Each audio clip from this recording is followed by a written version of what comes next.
So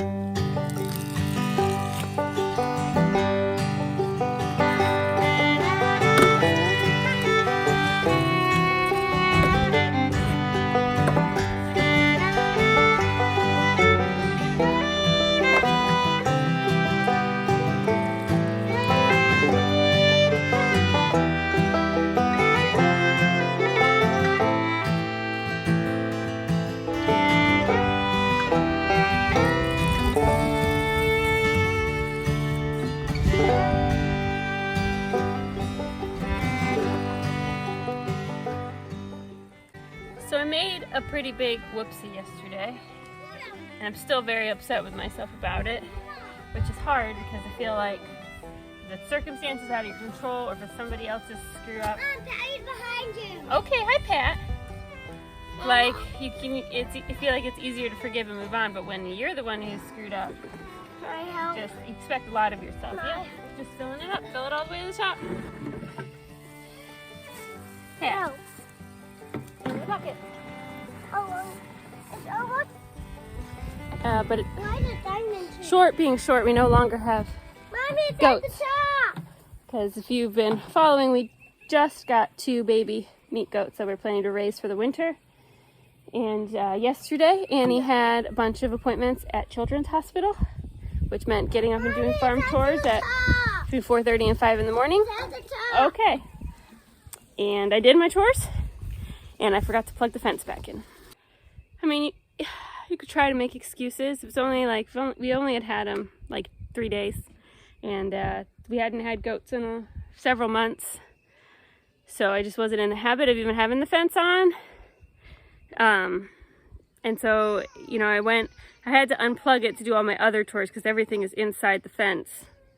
And it's not usually on because there aren't usually goats. So I unplugged it so I didn't get zapped, did all my usual chores, and then it just wasn't part of my usual pattern to plug it back in. But at the end of the day, I mean, it's really simple. It was my responsibility and I forgot.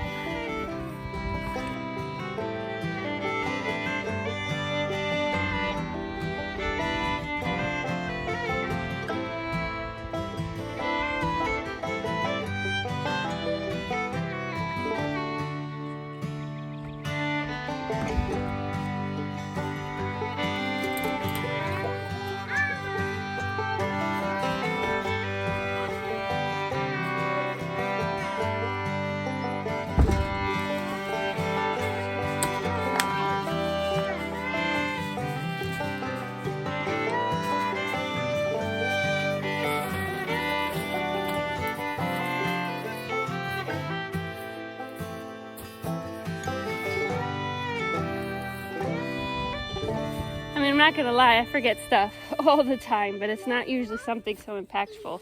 I never remember like where I put down the car keys, that drives me crazy, or you know, missing a shoe or something. But it's really hard to forgive yourself when it's something that impacts your family. It also impacts those animals. I mean, I bought those animals and my job was to take care of them, and I didn't. I failed. They're little. They're not going to make it out there in the wild. There's lots of coyotes and things around here. Brownies? No, we're not having brownies. It's 9 o'clock in the morning. We did search for them for several hours. I mean, they were little. I couldn't imagine that they went that far, but where our farm is on a bluff, and we're just surrounded by just woods, a conservation area across the street. I mean, they could be really close by, but we just can't see them. And if they're scared, they won't necessarily make any noise. So it's been 24 hours now, so it's pretty unlikely that we will find them. So anyway, feeling very frustrated with myself today. I'm feeling better than I was yesterday. Yesterday I was just downright angry. It's really hard to forgive yourself. It's one thing if it's a silly mistake you can fix. But it's another thing when it's something you really can't fix. It's also hard because I try to teach my kids to be responsible for their things.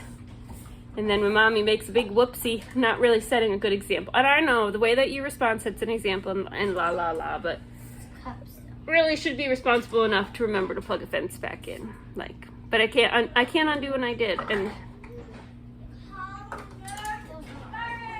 and life's just got to keep moving forward. I will say I feel like I have learned better. I'm not gonna say I'm great at it, but better how to forgive myself, and a lot of that comes with our experiences with Annie. We don't know why Annie has a brain injury, why she had a stroke. No idea. Seen a lot of specialists, they can't really tell us, and they said in 50% of cases that you can't tell why it happened, but it happened while I was pregnant.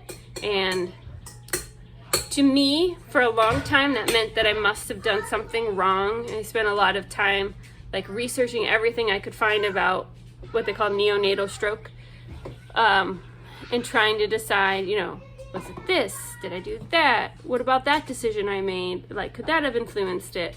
Because when you're pregnant, you feel like it's your responsibility to protect that baby and make all the choices that you can to keep that baby safe. And in the end, we still don't have any answers. But in the end, I really had to come to a place where I didn't need an answer to forgive myself, and that I believe that I did the best I could to have the healthiest pregnancy I could.